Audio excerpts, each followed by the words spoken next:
Well, I think that there are things that are within our control, and there's outside influences that we have 5 electoral votes to influence.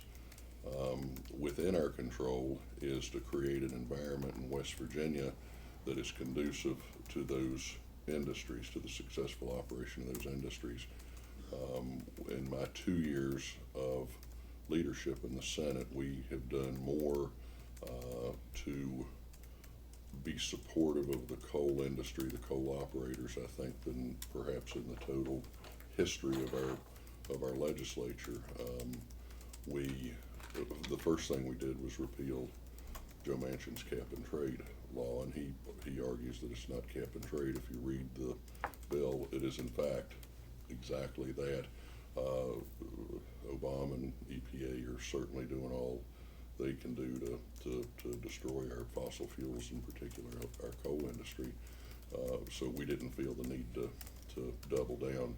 And that had broad bipartisan support, by the way, unlike what Joe said when he had his rant on Hoppy. It passed the Senate, I believe, 33-0, and then it was very strong, maybe 88, something like that, in the House. And that was, by the way, the first bill that we took up under new Republican leadership. We've passed the Coal Jobs and Safety Act 1 and 2 in the last 2 respective sessions.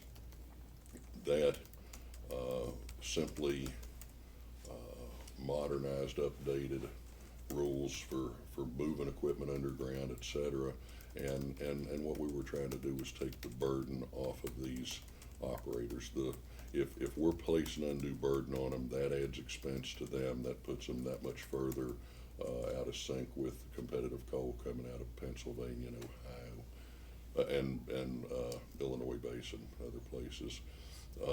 The UMW came after me hard on that one, but interestingly enough, not only was this both bills strong bipartisan support, the UMW had a seat at the table. We had coal miners, active and retired, that serve in both the House and the Senate, that were there, and certainly the West Virginia Coal Association was involved in that as well. I will stress this: I will never do anything to knowingly or willfully put a single miner's safety at risk. It's a dangerous occupation, but to double down on that is will never happen under my watch. We did put an end this year to the additional coal severance of 56 cents a ton, which was put to retire the old workers' comp debt. And by the way, I'm supportive of reducing coal severance tax. And it's for one reason. Listen, we're struggling. I mean, we have budgetary crisis going on that's beyond belief, and so to start figuring out what taxes we're going to reduce seems maybe not the best common sense in the world. The fact of the matter is this: if we're trying to be competitive with the coal market that we still have, the steam coal, the thermal coal market that we have in our electric generation businesses, then we need to be competitive against the 2 very closest states, which is Ohio and PA. PA has 0 coal severance, and Ohio has 10 cents a ton, and we're at 5% of the selling price of the market price. So I am supportive of, and we'll have to figure out how to pay for it, but I'm supportive of reducing that over perhaps a 2 or even a 3-year period to 2 or 2.5%, just to try and make it competitive. That 5% allows Ohio and PA to ship their coal here and still not put themselves at a competitive disadvantage. So I want to do everything we can do to put West Virginia mines and miners to work. The natural gas, unfortunately, we had a pooling bill in 2015 that answered a lot of questions, I think, that would have brought a more stable arena for the companies that are actually investing or would invest billions of dollars in our state, and I think we still have to get that done. Unfortunately, the natural gas industry does tend to be a little bit fragmented. If you have a coal issue, you go to the Coal Association and you get an answer that you can believe. If you have a question on natural gas, you have WAVAGA, you have IOGA, you have the Farm Bureau, you have the royalty owners, the landowners. I mean, and everybody has it sees it a different way. I will bring all the players, all the people together in one room, and we will hammer out something that everybody can live with. But I think it's important that we set the playing field so that those that would invest hundreds of millions, if not billions of dollars, whether it's an ethane cracker, whether it's pipelines, whether it's additional horizontal wells, can be sure of what their future looks like. Additionally, our legal reforms that we've passed over the last 2 years have had very direct effect on, frankly, all our businesses, but some of them were pointed specifically to coal and natural gas. It got rid of a lot of the nuisance lawsuits. It just the sue and settle cases that West Virginia is so famous for, or has been over the last years. We and just open and obvious. I mean, you have some responsibility to look and see that there's a hole that you may not want to step in, whether there was a fence around it or not. I'll never, but bad things happen to good people, and I'm not trying to take away a single bit of protection that they would have either. But again, there's a fine line, and when West Virginia was on the judicial hellhole list, there was a reason for it, and I'm very proud that last December we came off of that list. Our insurance rates have started to come down as a result, and West Virginia simply moved to the center. We came out of outlier status. On a broader spectrum, what we need to do is have a president in the White House that is going to be supportive of fossil fuels. Coal-fired power is 4 cents a kilowatt hour, and our renewables are 26 cents. They're actually 22, but the federal government applies our money to 4 cents of subsidy for that. So it is 26 cents without the subsidy. I am an all the above guy. I truly am, but bring the alternative sources when they're viable. In the meantime, our senior citizens on fixed incomes, our businesses, any opportunity for manufacturing to be competitive on a national or a global market is at risk if we run their power bill up 3 or 4 fold. So I quite frankly, Hillary's on the record as saying if you're a coal miner or coal company, we're going to put you out of business, and by the time they jump through all of my hoops, there'll be virtually no fracking left in America. So given that she's doubled down against those two industries, I have to pray for a Donald Trump White House. While I intend to continue to do the things that will diversify our economy, that's why we're in the trouble we're in now. I will not forget the God-given natural resources that lie under our soil. West Virginia is blessed beyond belief, and that shouldn't be what we live on in total, but it is what can move us from an average state to the wealthiest state in the nation. Can I ask one follow-up just real quick on the coal severance issues? Based on what you said about the taxes in Ohio and Pennsylvania, do those states currently export more coal than West Virginia? I mean, have you done the research? Are there numbers that support the concept that if you lower the tax, there'll be more coal mines, so the loss in revenue won't be as substantial? I believe that there is a little bit of a belief in simple free market when I make those statements. I can get the research. I feel like I'm accurate, and I know I'm accurate in what those severance taxes are in our border states. But it just, to me, it's simple free market economics that say if we tack 5% on the cost of getting it out of the ground, that we put our companies at a risk. And I truly do not believe this is a gift to rich coal operators.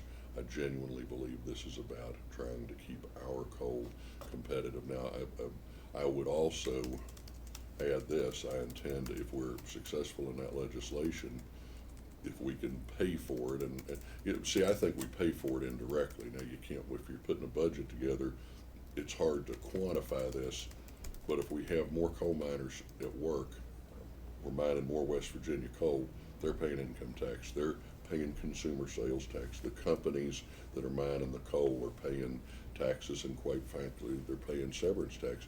The number, unfortunately, has gotten fairly manageable because the price of coal is about half of what it was, and the tonnage is less than half of what it was. So half of half is a quarter of what severance was, is what we're looking at as a top line. So, you know, 1% or 1.5% of that a year is all of a sudden, unfortunately, manageable. But the rest of that legislation would also include verbiage that says if the price comes up or production comes up, that the severance comes back in at the old rates. So it's sort of sharing the prosperity or sharing the lack thereof.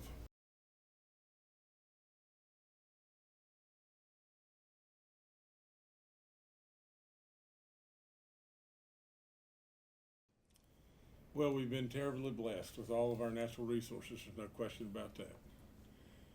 But just think just for a second. You know, people 120 days ago said coal was dead. It's the end of coal. And I mean COAL. And, but I said, you know, on Metro News, I said there's no way, you know, because I understand the coal business. My family's been in the coal business forever.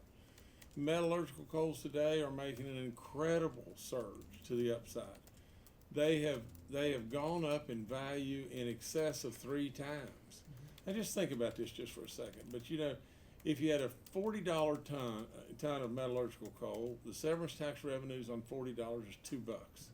Today that ton is trading for $229 a ton. You know, it's phenomenal how much it's moved and everything. Today, that severance tax revenue would be $11.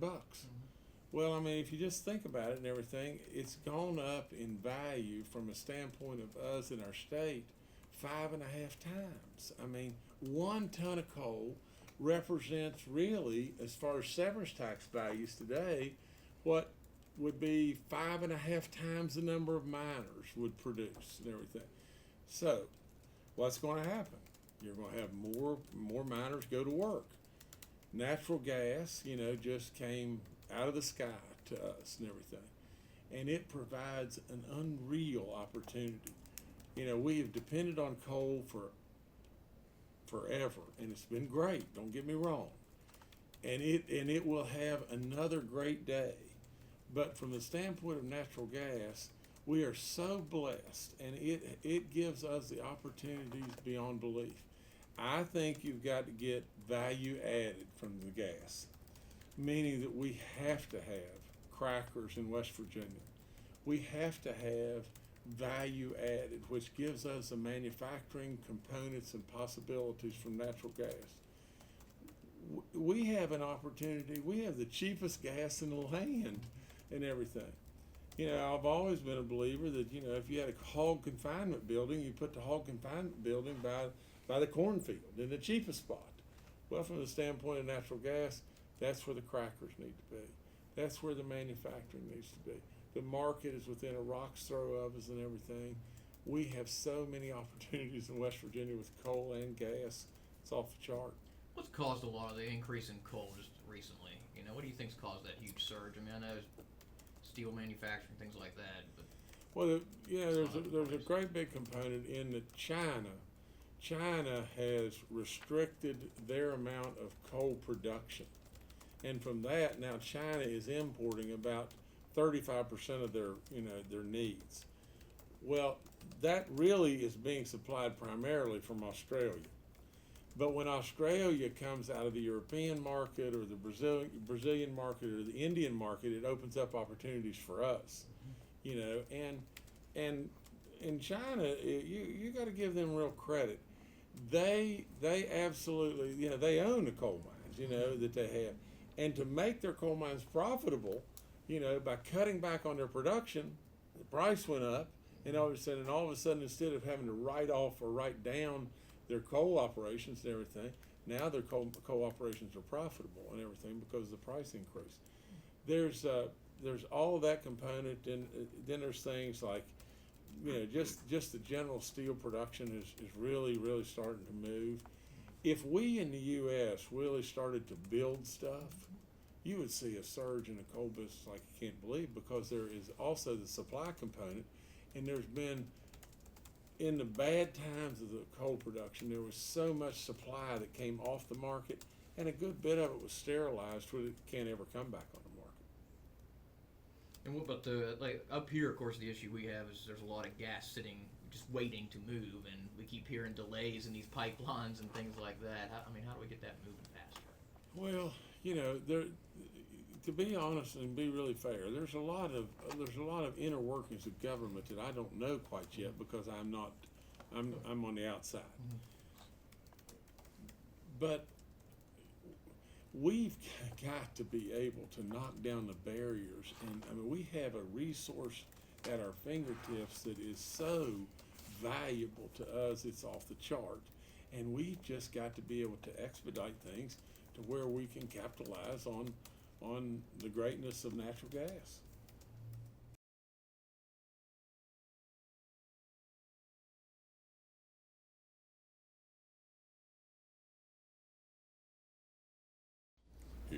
You get spending in line with expected revenues. The reason that we're in a budget crisis for the last 2 years, fiscal 16 and 17, is because the governor and his people overestimated the revenue, period. That's it. It was about $500 million last year, and it's pointing to $350 million this year. I argued with he and his people this year before they came with a top line revenue estimate. Listen, we had a little over $3.8 billion come in fiscal year 16 against a 4.3 estimate. Any rational person would say, okay, 3.8 billion is a good starting point as we put together our fiscal 17 budget, and maybe if we're in a little bit of a downward trend, we might even reduce that. But instead, the first number that came out of the governor's office was 4.3 billion.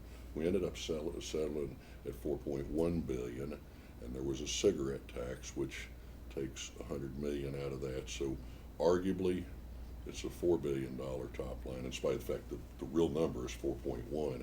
We just paid for 100 of it with the cigarette tax. And I'll add, that is the governor's cigarette tax. Yes, the legislature had to approve it, but the first budget that came up had 3 taxes in it, and we pushed back pretty hard on that. So you solve it, number one. Well, it's solved completely if you just properly estimate revenue. But that's it. It's as simple as that. Now the rest of the heavy lift comes in, how do you cut state government enough to match those numbers up? But we do constitutionally have to deliver a balanced budget, and that says you match your spending to your revenue. Will I work very hard every single day to increase the top line? You betcha.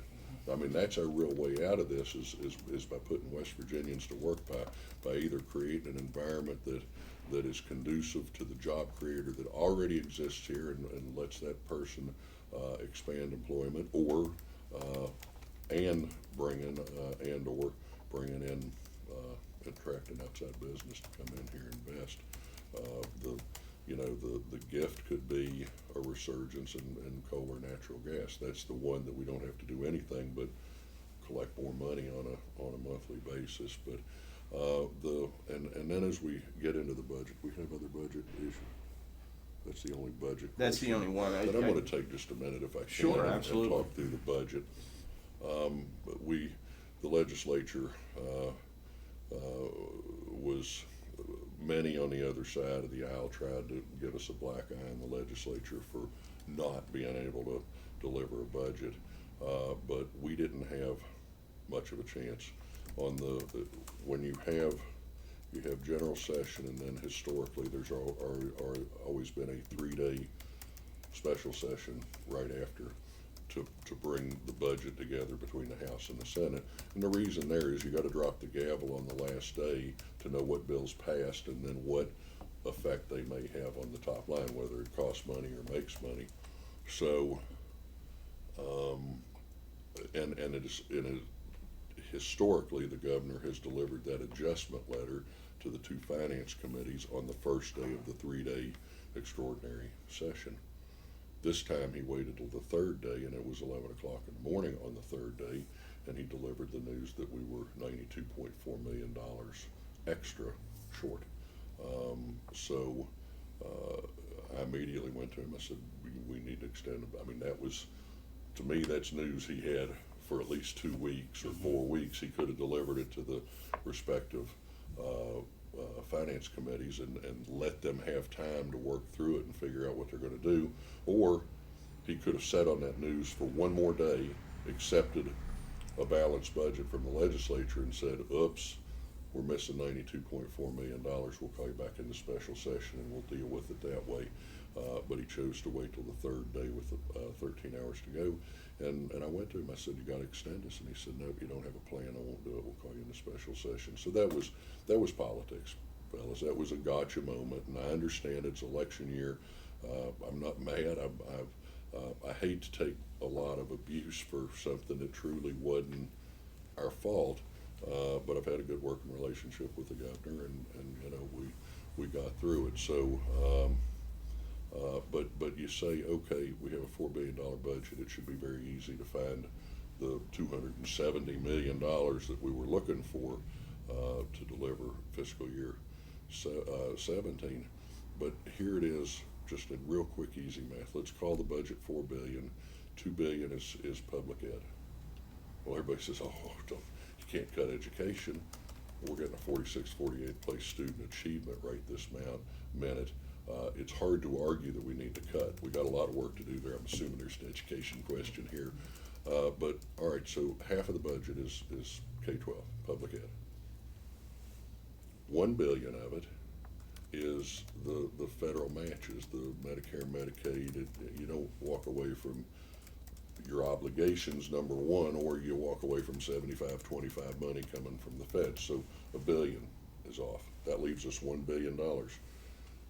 $400 million of the $1 billion is higher ed. Oh, we can't cut higher ed. It's too important to West Virginia. Now we're down to $600 million. We were looking for almost $300 million. Everybody says, well, it ought to be real easy. We're looking at $600 million as truly the place that you have to cut. What's in the $600 million? PEIA, the Promise Scholarship, state police. Go ahead and pick one, because we're going to whack them in half. I mean, it just isn't as easy as what people would want to believe that it is. The real place that we have to cut state government is through the executive branch, because there's a real lack of transparency in how the budgeting process works. This is a general revenue budget, but there's special revenue in the executive branch within the agencies of state government in order to match our spending to our actual income. Can I get clarification? Please. Okay. So the general fund budget doesn't include state personnel? It does, but there's so many things that are funded. In other words, there's not a line item for buying vehicles in the general revenue budget. Okay. That happens because the different agencies have funding from different sources, and they go buy them. I mean, you've seen the reports. We're trying to figure out why we have apparently a 7,000 vehicle fleet. I mean, if you do the math, that's about one car for every 4.5 employees.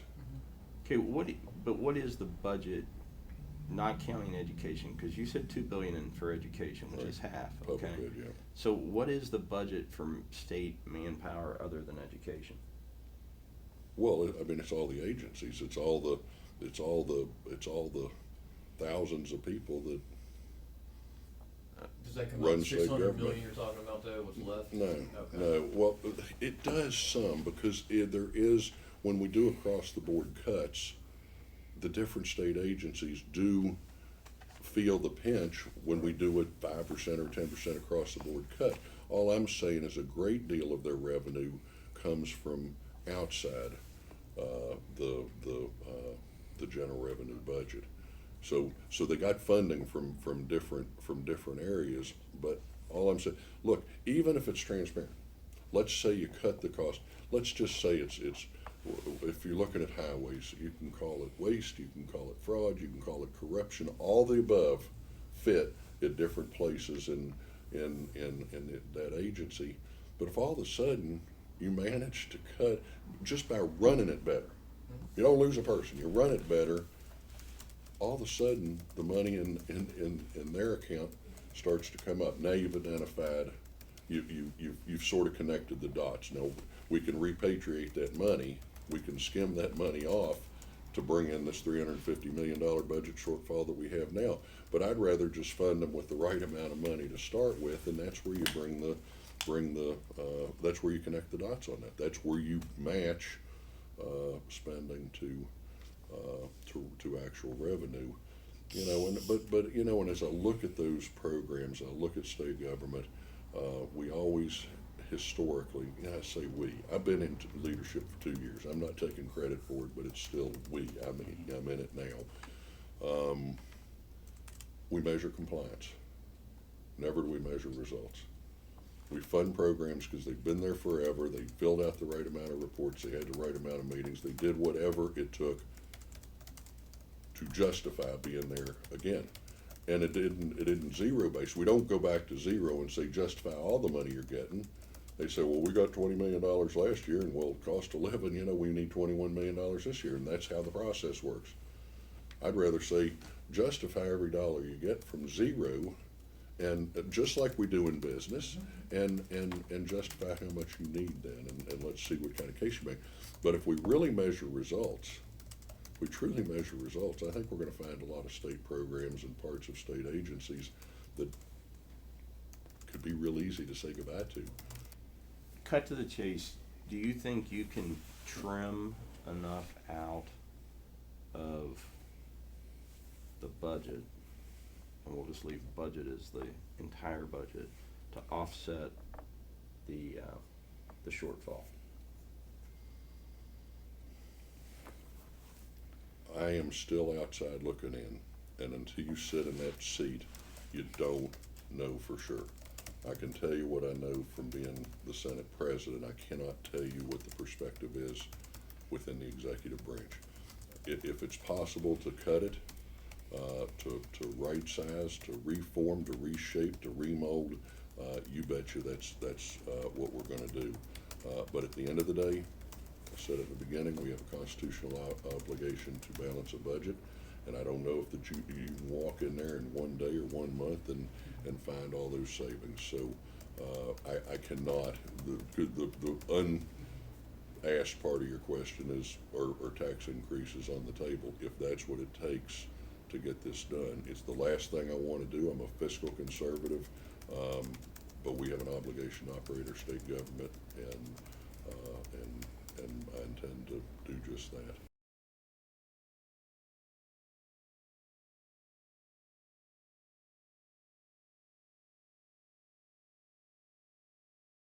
We've proven how not to fix it. And you can't possibly fix this problem by cutting more. And our people can't stand, no matter what we say, our people just can't stand laying on more tax increases. So, what do? I mean, do you just run and throw your hands up and say it can't be done? I'm not a believer in that. I really have big plans and big ideas. the net of the whole thing is you have got to grow revenue. You cannot cut your way out of this mess. And you've got to have vision and passion and contacts and the marketing abilities and everything. There are so many things that we could be doing. It's unbelievable, but we just don't do them. The first thing that needs to happen is somebody that really knows something about business has got to go in and forensically, just sweep everything from the standpoint of all the accounts, from the standpoint of all the assets, all the liabilities, all the books, of which I don't have privy to right now, and everything, and see what we really got. And, there will be some waste and some repetition and everything, that we can cut out. There's no question there'll be, but that won't be the answer. It just will not be the answer. You're going to see a surge in severance tax income from the coal side that will absolutely displace a lot of the woes, But then what you've got to do is you've got to figure a way to bridge yourself, and it may very well take a very, very small loan in order to be able to get you to the benefits of all the things that I'm going to try to put in place. And so the net of the whole thing is the 800-pound gorilla in the room is the coal severance tax incomes. Mm-hmm. The next things would be sweeping and prudently taking advantage of all the things we possibly can. And then you've got a real decision to make. If you've still got a shortfall, you can invade the rainy day fund, which I'm absolutely against. You can tax the people, or you can cut more, or you can do a bridge loan, a small bridge loan. Let's say you got down to where you needed $100 million, and you do a bridge loan for $100 million, not $700 million. It's ridiculous. That's just absurd. But if you do a small bridge loan, then you're there, and then you've got the 10-month period that I need. I don't need 4 years, and I don't need 8 years. I need 10 months. In 10 months, I'll have everything in place and rolling. That's what it'll be. Are you suggesting that you would use the expected increase in coal severance tax to underwrite what appears to be the equivalent of a bond, right? I mean, you're talking a loan in government terms. Well, there's all kinds of financial instruments you can use. I mean, it could be a variety of different things. We don't have time to discuss all those today, but it could be investors. It could be investors within our state and not even be a loan. It could be all kinds of different financial instruments, if that be even necessary. You may be really surprised, how fast this thing can turn. I mean, you remember very quickly, I'm sure, back in 2008, 2009, we just had money bubbling, in a lot of different areas. Why was it bubbling? Because coal was selling for $300 a ton, and you had everybody in the world working and everything, and you were mining 40 million tons of metallurgical coal, and steam prices were $150 a ton. Because when our metallurgical coals go off the market, then the steam prices have to rise and everything because they aren't available to our steam customers. Well, you could have the exact same thing happen. You could have the exact same. And if we do, what we really need to do more than anything in the world is we need to make sure we're developing the natural gas and developing our tourism and everything all at the same time, and not just sitting back saying happy days, happy days, happy days. You may never need the loan or the bridge.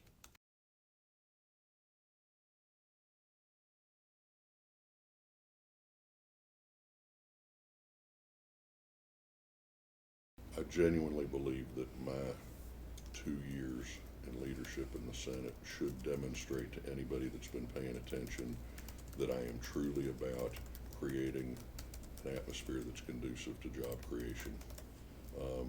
Just like in business, you have to have some faith in the future. You have to have faith in what you're doing today will create the intended consequence tomorrow. It's called Build It and They'll Come. I mean, I'm a car dealer. I got to build stupid Taj Mahal buildings. Manufacturers make me if I'm going to have the franchise, betting on the fact that I'll sell enough cars to make a mortgage payment. Much the same in West Virginia. We need to make sure that we've created that environment that is good. But if you'll look on my website, you will see that I have put some of our ideas on the on economic development. One is a public-private partnership, 501c3, outside of government that will head our economic development initiatives. And there's reasons for that. If right now, the people in commerce, I'm not saying they're bad people, but they're bureaucrats. And somehow they're the ones that are charged with going out and appealing to businesses around this country to come here and invest. And to me, there's a gross disconnect, because if they don't truly know what it is to sign the front of a paycheck, if they don't truly know what it is that businesses need, how can they be charged with successfully going out and attracting those job creators? So I propose a partnership that you bring business to the table, and this is small and large business, and you have government at the other side of the table, which would represent any of the agencies that are important.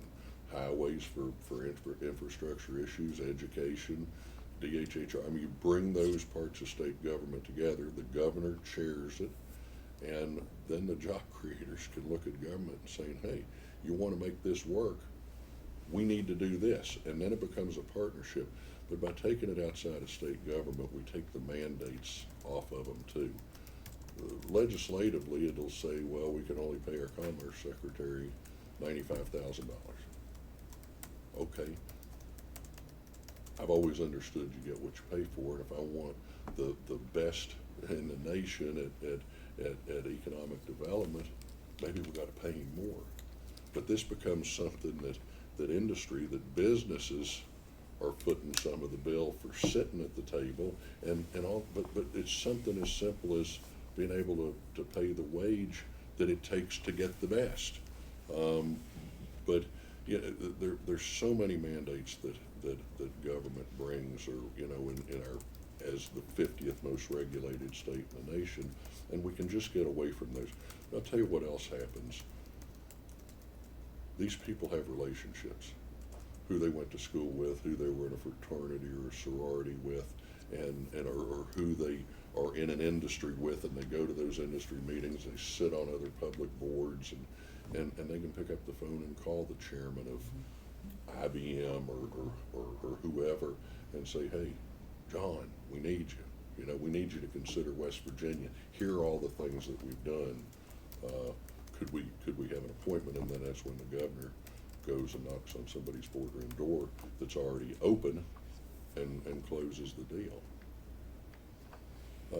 There was another one in there. There's an endowment fund that I'm suggesting that we put together, and that is so that, again, we can go and attract world-class researchers to West Virginia. We do a pretty good job of it now with WVU and Marshall, but if we can go out and attract the best, the world-class ones that we can't get now because you can only pay them so much, listen, they're going to go where the opportunity is best. So if this endowment can subsidize a salary through that first year, they know where to get the money. They know how to go after the federal grants, and they'll get them, and then you cut them, and they're in for a piece of that, and then the endowment can back off and go on to a next project.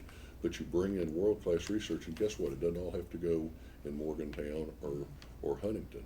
It can go into pockets around this state that need the help, but these always become business incubators. Businesses spring up around successful research and development.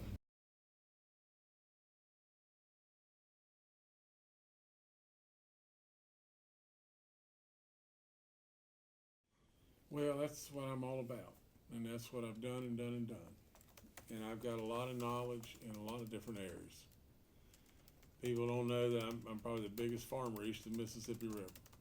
I think agriculture has a real place in West Virginia to grow niche crops and to be able to market them to the market that's all the people that are within 600 miles away. You know, I've said it a million times, but have you ever tasted a tomato that comes out of a grocery store that tastes like the one that comes out of your grandma's garden? You don't. The reason you don't is because of our water, our temperatures, our climate, it's our soils, things are different. And that's why Valdalia onions grow, and that's why Georgia peaches grow where they grow, and all that. And so, but we can be known for that. The other thing is tourism. We only get the parsley right around the sides of the plate. You know, tourism, if we did it properly, and we really, instead of celebrating 2 airboat jobs, we really went out and tried to attract the next Disney or Dolly World or whatever, or Dollywood or whatever it may be. There are opportunities, but you've got to think big.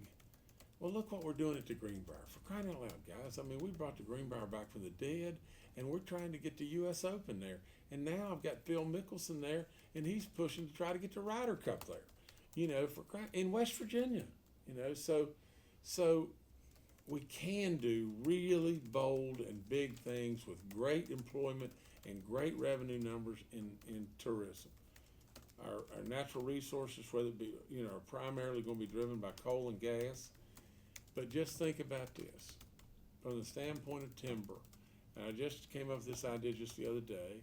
But from the standpoint of our hardwoods, you realize that 77% of our forest, 77% of our land is forested.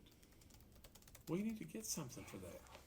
Do you know the contribution that our forests are making to the world and to the cleansing of our environment?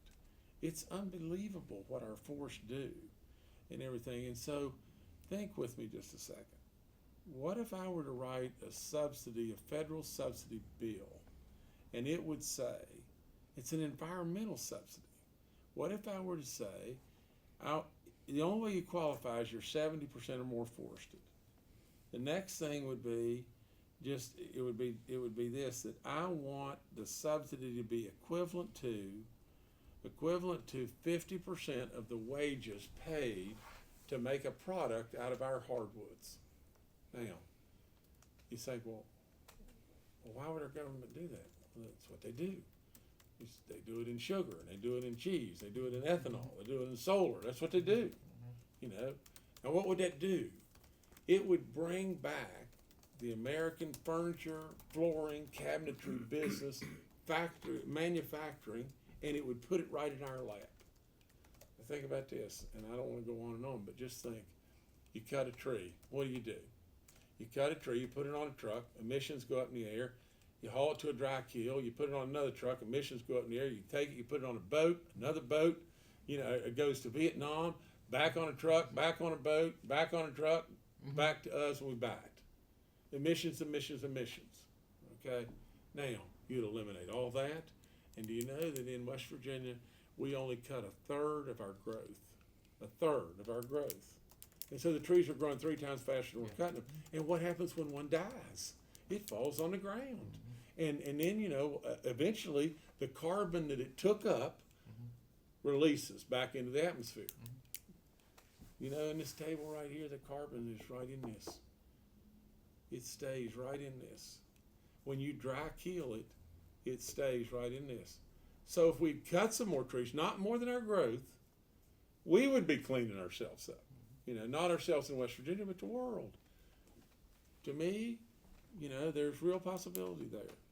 So the bottom line is, I think there's all kinds of possibility in our higher ed and our universities, agriculture, education. Education should be moved right to the forefront and everything else. We've got to fix this drug issue. We've got to fix, you know, the road situation and everything.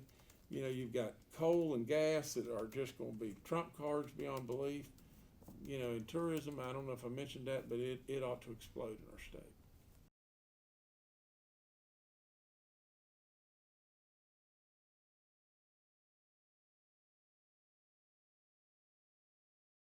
Well, we become, in the governor's own 2012 education efficiency audit, one of the top findings was that we brought too much bureaucracy. There was too much. We were way too top heavy, and I think I'm a successful product of the public school system in West Virginia. But back when I was in the public school system, we actually let teachers teach. We actually let them teach. They decided what the lesson plan was for the day, and whether little Johnny was doing okay and Billy needed help here, and they were charged with making sure that they had a kid that was ready to graduate whatever grade it was, not socially promoting. Kids got held back all the time. I want to put the focus, I want to invert the pyramid. I'm tired of the top heavy 630 or 40, however many employees that are in Department of Education that don't deliver an education. But they throw up a lot of roadblocks to teachers. We got to give teachers planning periods now just to give them enough time to fill out all the paperwork that's demanded by Charleston. I'd love to file one of those pieces of paper. There's got to be some technology that you can attach to a piece of paper to see whether somebody's retina actually focused on it, because it goes from the classroom or her planning area to the ultimately, but it's got to go to the principal, then it go to the county, and then finally makes it Charleston. Oh yeah, we have those interesting new things called computers that have scanners, and we can electronically store them. I guarantee you it's a paper that nobody ever looks at that gets in storage at some downtown warehouse that's leased by the state, leased by the state from somebody whose name you probably have heard before. It's just that good old boy way of doing things that we have to get away from. So I want to get back, say invert the pyramid. We invest 21st in dollars per student nationally. Dang, there's something the state of West Virginia is actually above average on. I'm proud of that. I truly am proud of it, but we're not getting the money where it needs to be. It needs to be in the classroom, focused on our children and our teachers. Teachers among the lowest paid in the country. That's a shame. That's inexcusable, because West Virginia sure went through a lot of good times. We're facing bad times now, but it hadn't been 10 years ago that the coal industry was booming, and we had the opportunity to pay them a whole lot better. And incidentally, both the two teachers unions certainly had absolute control of the education committees, and could get anything that they wanted through the legislature for years and years and years. I would challenge what happened to teachers' pay when we were doing all that. And I will work hard to make sure that we bring our teachers in line. Kid coming out of WVU can go to Ohio PA and start for $10,000 more. It's no wonder we have the vacancies in the teaching ranks that we have. There's a couple of simple things. I love the Read by Third initiative. You learn to read until the third grade, and then you read to learn from the third grade on. And if we advance any kid past third grade that can't read, will graduate, because they'll socially promote them and get them up and get them out, will graduate a functional illiterate that'll become a ward of the state and not a productive citizen in all likelihood. Every kid doesn't have to go to college. I think that's a little bit of a misnomer that we've had for a long time. We have to get back to the old vocational tech, the VOTech training, ready to graduate a kid out of high school with a trade skill. Right now, we've skipped a whole generation of the trade skills. That's handed from father to son. It's mentored generationally, and we got too many guys that have worked hard and they got callous hands. They say, "Sonny boy, I don't want you to have to work. I want you to be a doctor or lawyer." Everybody can't be. They don't have the means. They may not be mentally ready to do that. So it was good thoughts that got so many people a college education. These poor kids are coming out with this much debt and no prospect for a job. And I think that we need to help identify the kids that are more likely need to come out with something that they can do, graduate high school and have a marketable trade. There's also computer coding classes. There's things that we can do. We're working with Microsoft right now and other software developers that, these kids can get certifications that, in their high school training, and they can come out of high school, and as long as they got high-speed broadband, they can work for anybody around the world right from their own from their home. So And that's a marketable skill. We have to get solid behind our two-year technical community colleges, and they need to partner. They need a seat at that 501 in our public-private partnership, so that business can say, I need somebody to graduate with this skill exactly. I'll work with you on the curriculum, and together we'll educate a workforce that can come straight to work for, for that company. But education has become the fourth branch of government in West Virginia. Interestingly enough, the legislature funds them, but there's no direct accountability, not to the legislature and not to the executive branch either. Now, I'm not advocating that they should have direct accountability to the legislature, because the legislature changes makeup every 2 years.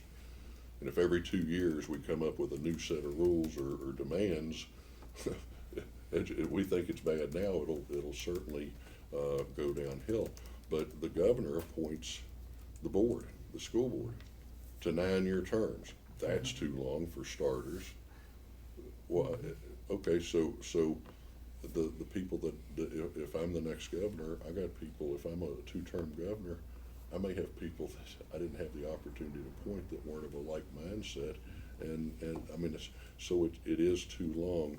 But ultimately, once they're appointed, just like all the other boards and commissions, there's no accountability back to the governor or the executive branch. None. They just go off and do what they think is going to be best. The legislature holds the purse strings, but how does that headline read? Well, if you don't do this, we're going to cut your funding. Legislature cuts funding, hates our kids. I mean, there's a disconnect there, and I do have thoughts, and we're working through. Some of them may take constitutional changes, but I think there's certainly examples of states that have been very, very successful in education that we can model after. We don't have to reinvent the wheel here.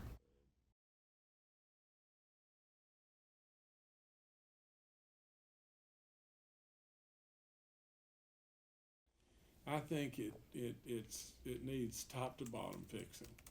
Our teachers are great. Our teachers are underpaid. I mean, let's just address it point blank. I mean, for crying out loud, how can you go to school for 4 years and come out of school and get a job for $32,000? And how does it make any sense?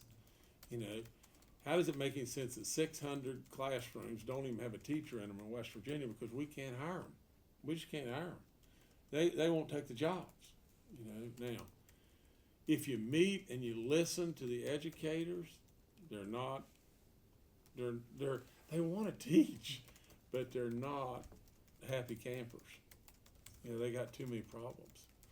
So you've got to take it on, and you've got to say, it is so important. It is the most important thing. We got to just shove it right to the centerpiece, and we got to fund it. We got to find a way to fund it right off the get-go. And then the next thing we got to do is we've got to go through and we got to just look at it this way. You see, I look at education as an economic opportunity. Everybody else looks at education as almost a necessary evil. Like, how in the world are you going to fund it? How the teachers want a 2% raise, PEIA. What is it going to be next? Well, I look at it as just this.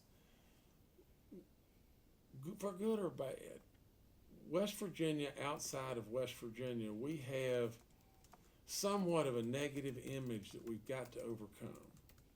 If you made this place an education mecca, you can't imagine how much employment it would drive to us, because everybody wants their kids to be educated in the best, the safest, the most loving, the best facilities and everything else. We absolutely could use education as that economic driver and bring people to us.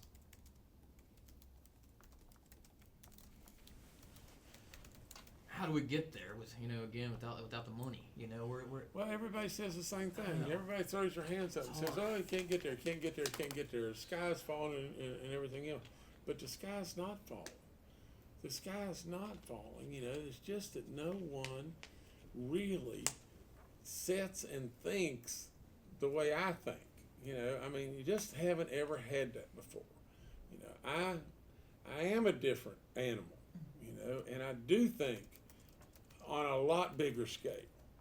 And I am a marketer in chief, and I know a lot of people that I can present West Virginia to in a light that they'll listen, you know. Now, look, you can't get there unless you substantially grow revenue. But that's what I'll do. That's exactly what I do. You know, I really truly believe the coal severance tax is going to be a real trump card. And Goldman Sachs just came out with a big release and said in 2017, 2018, they can't see anything but goodness as far as metallurgical coals and everything. You know, it isn't just Jim Justice talking, you know, it's Jim Justice with knowledge talking, you know, and so I think that's going to be a real trump that's going to really help. But you've got to get the gas, you've got to get tourism going, you've got to do a lot of stuff.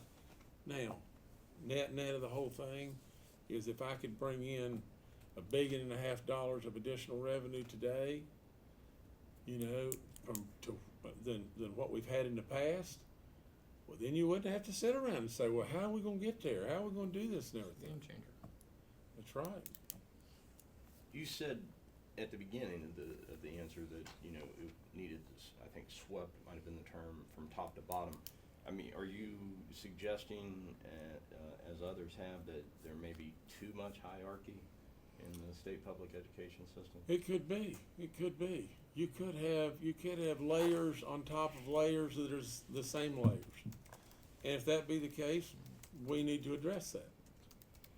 I think you need to step back and look at education as a whole and look at how we can make it better for our kids, but better for our educators too. You know, guys, people ask me lots and lots of times, they say, write a job description of all you do. And I do a lot of stuff. And I could write volumes of what I do. But at the end of the day, I write, see the right person's in the right job and they're motivated. And if you listen to these teachers and these educators, they have too many bushes in front of them and too many problems. The politicians don't ever listen to the educators. And they're the very people they ought to be listening to. You know, and the politicians come up with every rule and everything in the world so they can grandstand and then it just makes it more and more difficult. Our poor kids are tested to death, and you know, and our teachers are just required to jump through so many different hoops, and it just gets silly.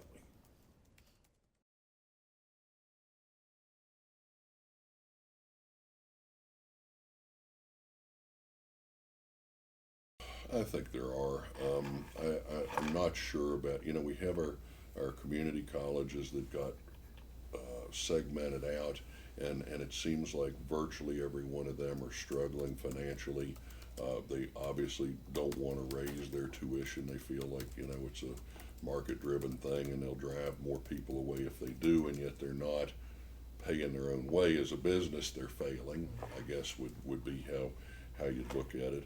The state certainly continues to subsidize those, but the funding mechanisms for that don't make sense, because you can look at a small college that's getting 3 or 4 times the amount that a larger and more successful college is getting. So I think we need to take a look at that, and we need to take a look at opportunities to consolidate some of the backroom efforts. I mean, if they all have basically the same mission and the same needs in the back room through accounting and other opportunities, I would look for some consolidation. With the larger institutions, WVU, Marshall, I think if the state would get out of their way, quite frankly, they would save a lot of money, and if we actually were getting out of the way, we wouldn't have to give them so much money, and I think the colleges would continue on and be a whole lot happier for it. We've done things to begin that process legislatively, but I mean, if you saw Gord piece the other day. I mean, it isn't because somebody went to him and said, you gotta cut costs. He's taken it up as a mandate. He is gonna operate that institution while he grows it and do it for less money. But what business doesn't strive to do that every single day?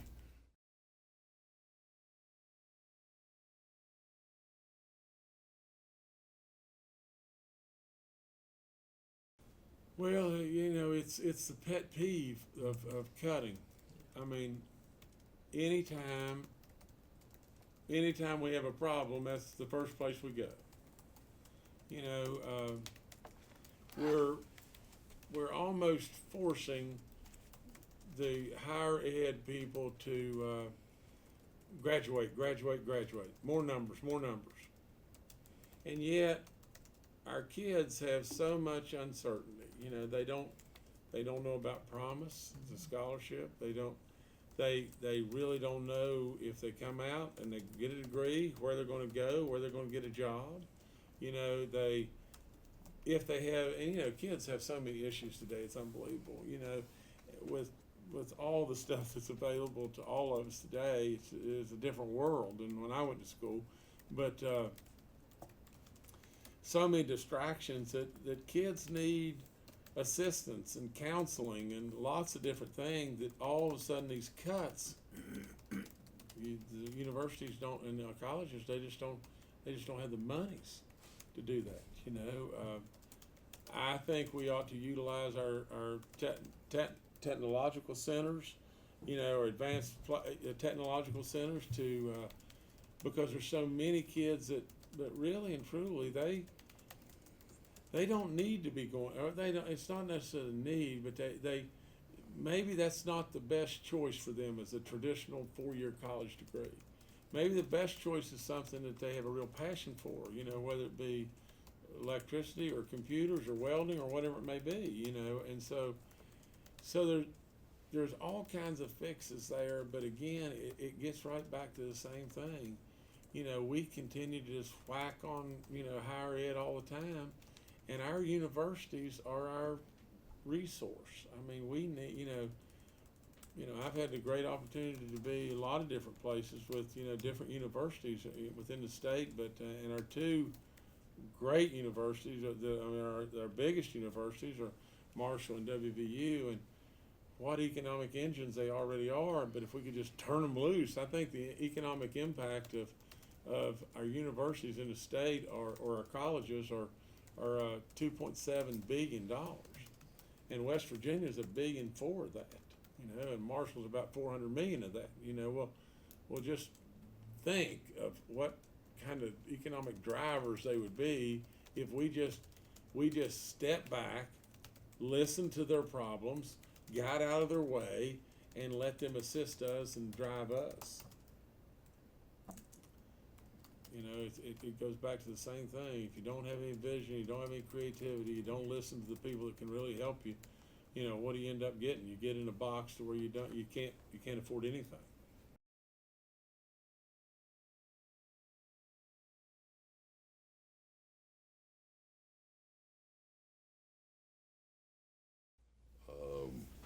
There are opportunities now. One thing that we're blessed with finally is a 6-year plan coming out of the federal government. We're not doing 1-year continuing resolution, which made it very difficult to plan multi-year projects, and virtually every road project we have is multi-year.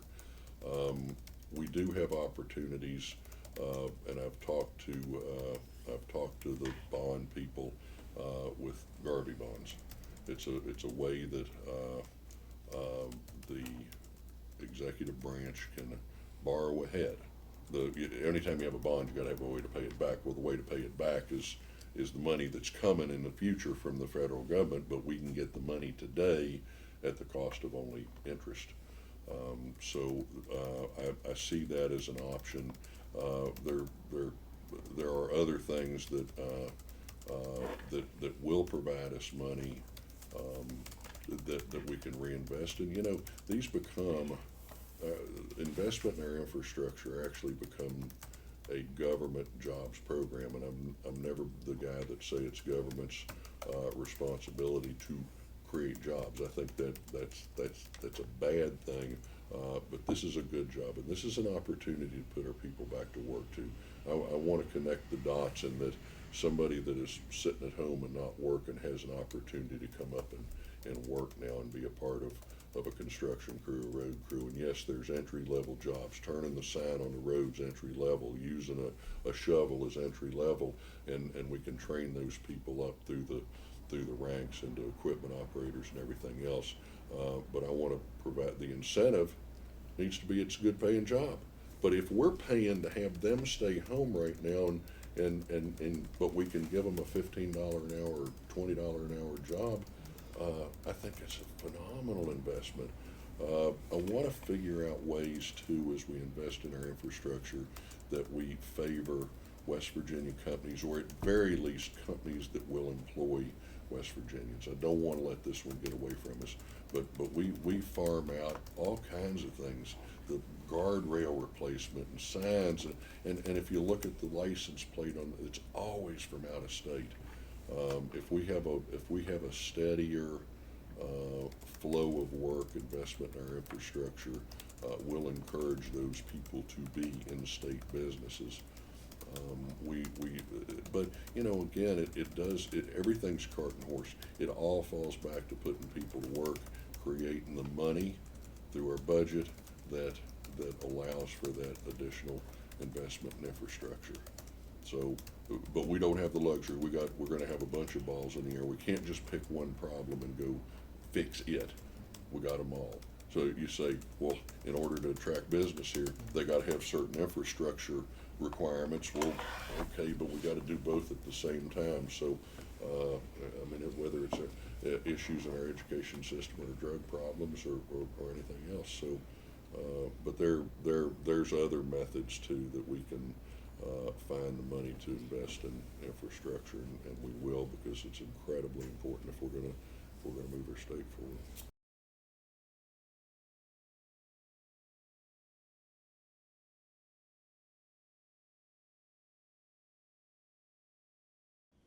Well, I'm gonna go with the last one first, the broadband, you know, because, you know, our citizens deserve and need broadband, that's for sure.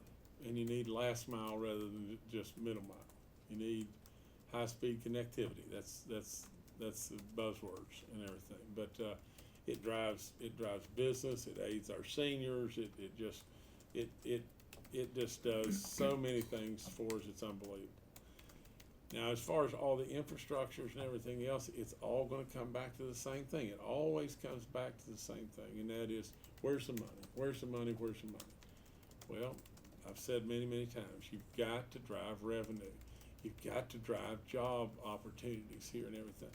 And the other thing is just this. I have a really aggressive road construction plan. I don't want to bait and switch anybody, but I can't really tell you all the details of it because I'm in the process of vetting a whole bunch of it.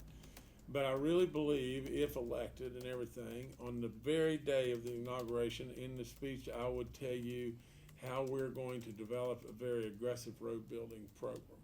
And I feel very confident about what can be done and how it can be done, and where the funds will come from and everything else, and it won't be a matter of indebting or taxing our people.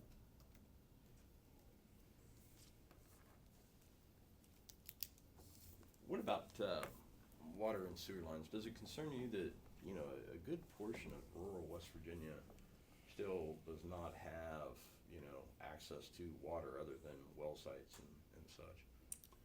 Well, it's terrible. I mean, it's just terrible. You know, I could go. I mean, it's so simple for me. I think so much of West Virginia and our potential and our people, and yet in so many ways we're like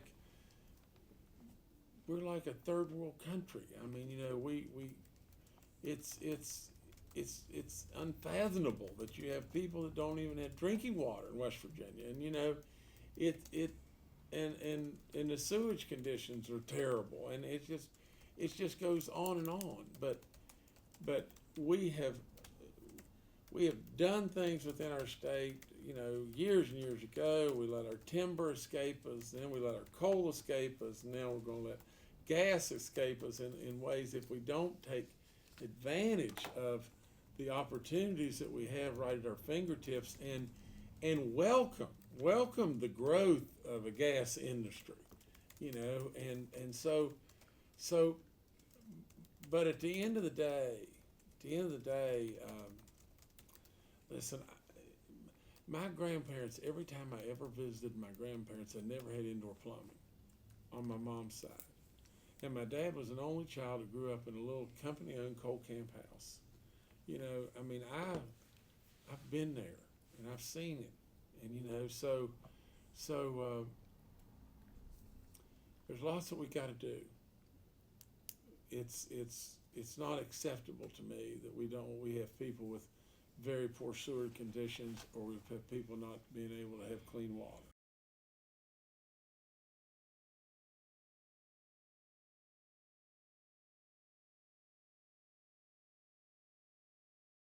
Well, those are simply the union bosses throwing those accusations around. First of all, my record in business and employing people and employing them at well above average wages should speak to the fact that I'm not against the worker. The right to work, we became the 26th state in the nation to be right to work. You hear Commerce say, well, nobody ever asked if we were right to work. That's because they all know you're not. These are professionals that go out and do site selection, and they just don't ever bother. We never had the opportunity because we weren't a right to work state. This is an opportunity to attract businesses that otherwise we would not have had access to, number one. Number two, for the current employee that works at a job that's a union job, he has to pay union dues if he wants that job, period. Want the job? Pay the dues. When that next contract comes up, all of a sudden the employee has an opportunity. He has a choice that he or she gets to make. That is to pay dues and choose to be associated, or not pay dues and choose not to be associated. What's that going to drive? The union is going to have to get up and prove value to that employee if they want them to give them the dues.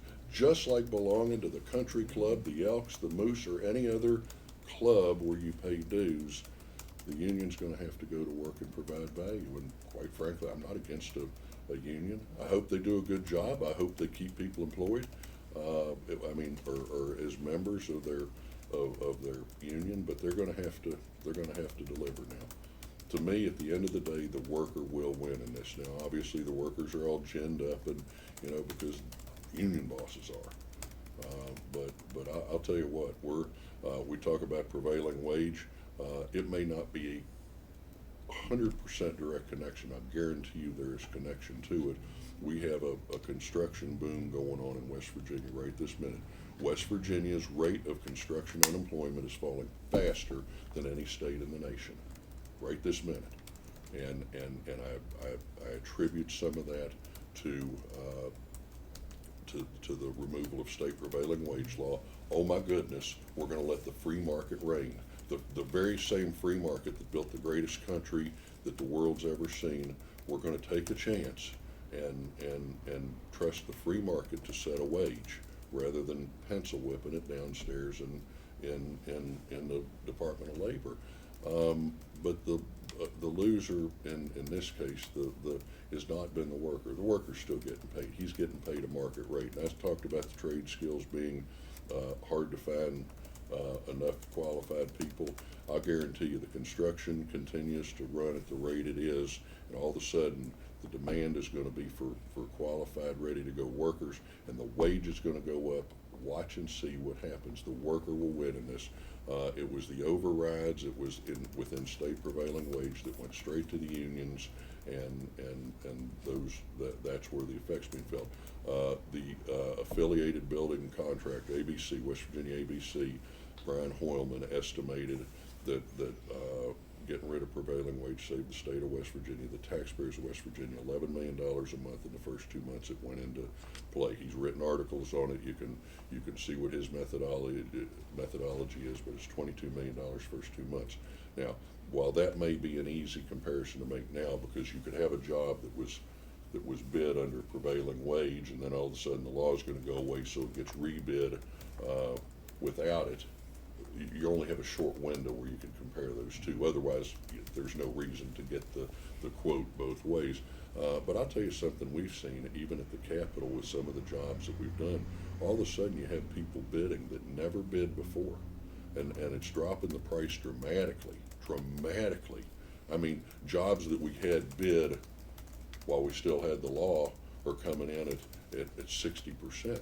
And you know, and it's new names, and they say, the system was rigged against us. There was no reason for us to even consider bidding the job. And so I'm a strong free market guy, and I trust in a free market, and I'm tired of government picking winners and losers, and quite frankly, that's all that was, but it was winners and losers on the back of the taxpayers, because it's taxpayer money ultimately that pays those bills. It's not the government's money. But I strongly, I am very, very proud of those pieces of legislation. I believe that helps us open the door to new opportunities in West Virginia.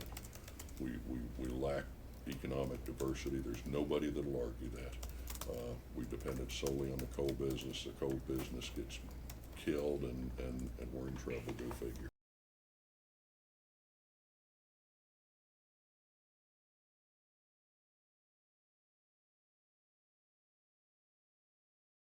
Well, the second breaks my heart, you know, because you know, the primary thing there is the Boy Scouts. And just imagine this. I wrote the Boy Scouts a $5 million check. You know, I did a deal with the Boy Scouts on another $2 million of in-kind contribution that I did. And in addition to that, I donated and gave them some land. Now, I have further commitment on a pledge that, you know, I'll surely fulfill.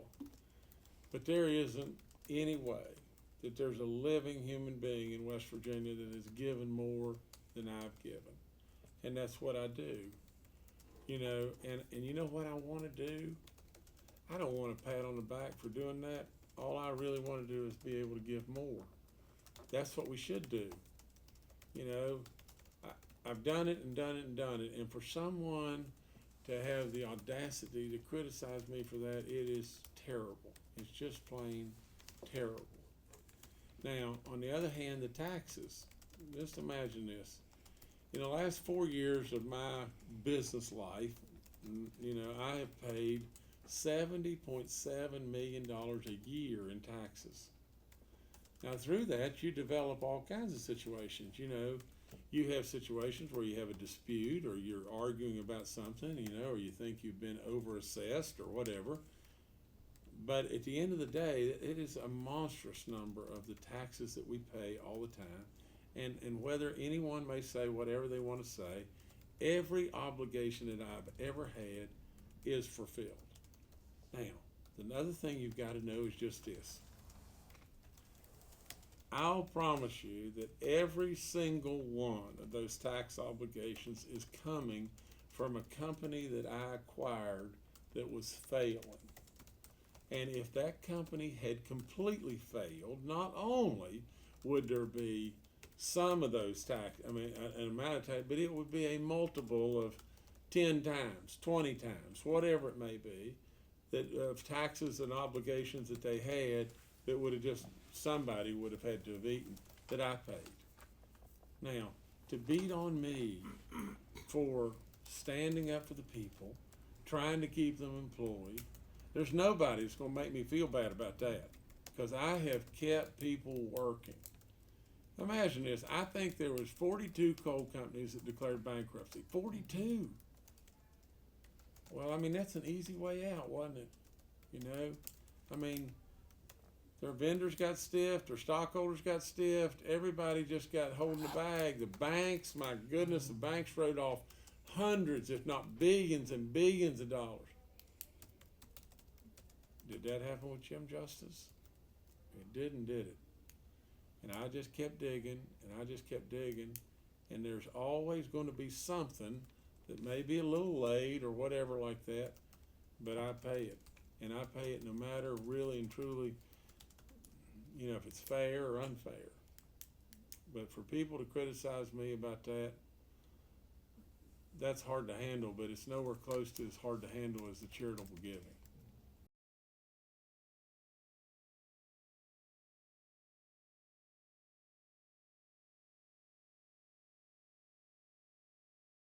I am very proud of my 2 years in leadership. I think the things that I have helped lead are game changers for West Virginia. And I think we'll see the fruits of that labor begin to come home quickly. The job isn't done by any stretch of the imagination. I said we were the 50th most regulated state in the nation. That's Forbes magazine from a couple of months ago. We moved from 48th to 50th. While we started to advance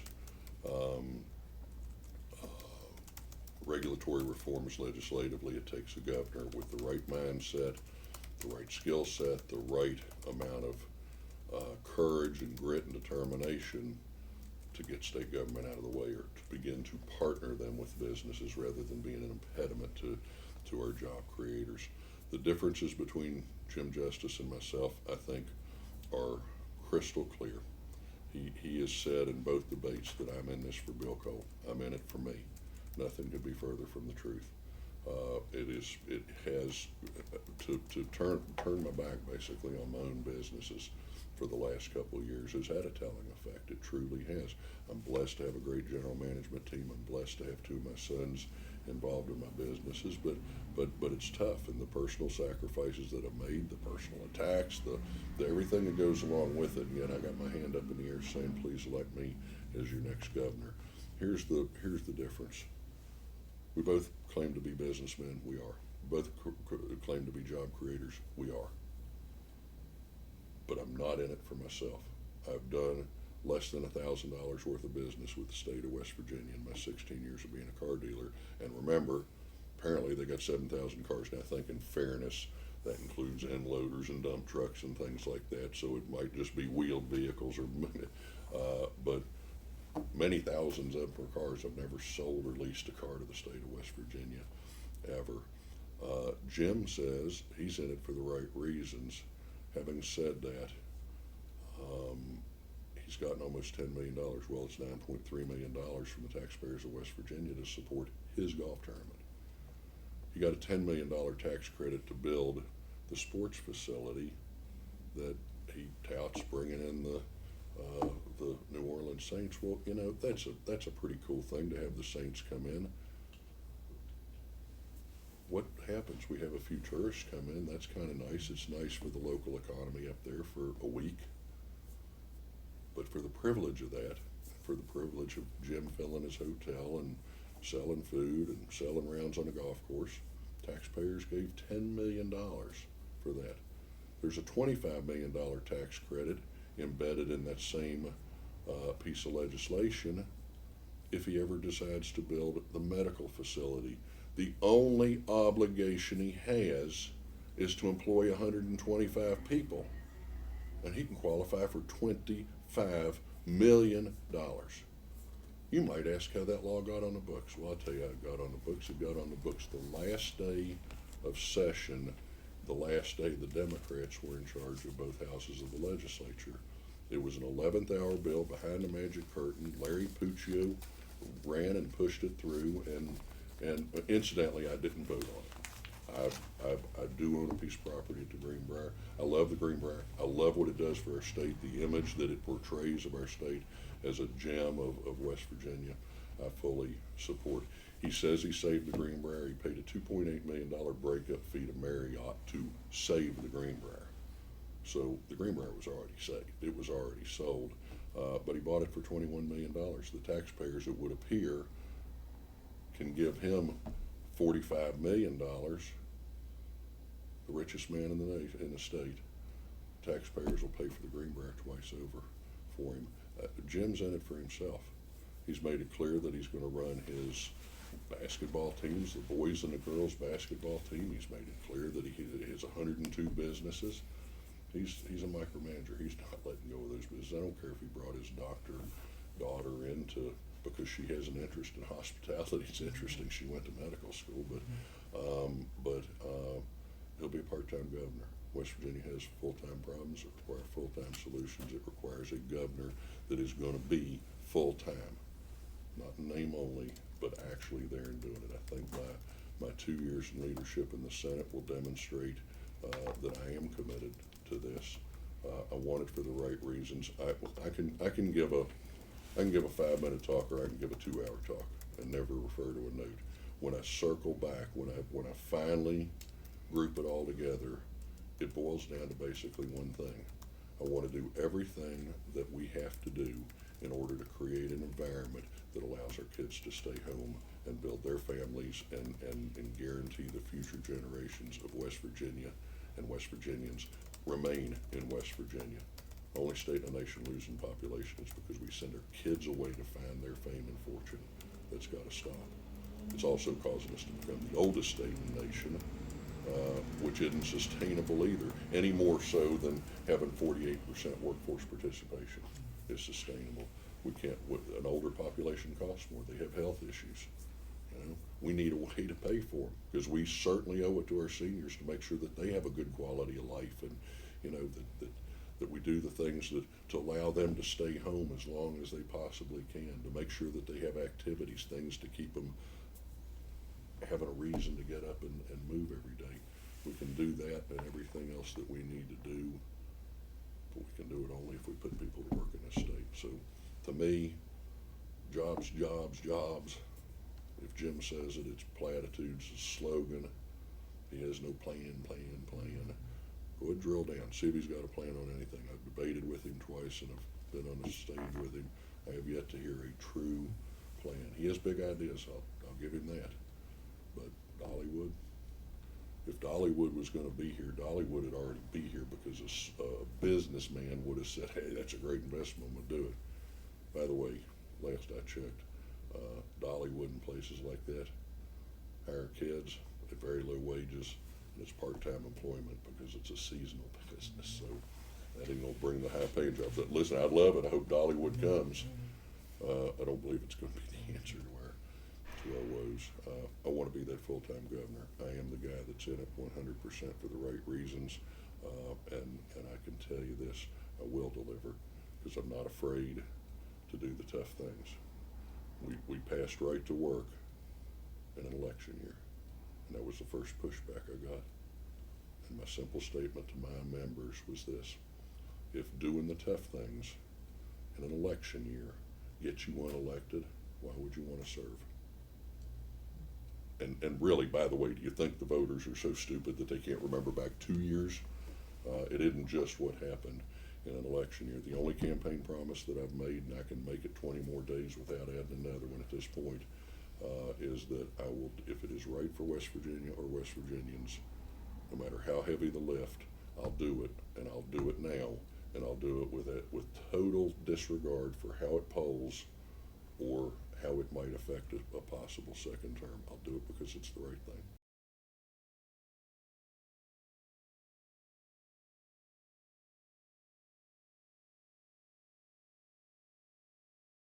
Well, I mean, the people just need to ask one question, and that's why in the world is Jim Justice running? I mean, I got plenty to do, and life's good in Jim's world. But I'm sick and tired of us being 50th and everything coming or going, and we've proven how to do that.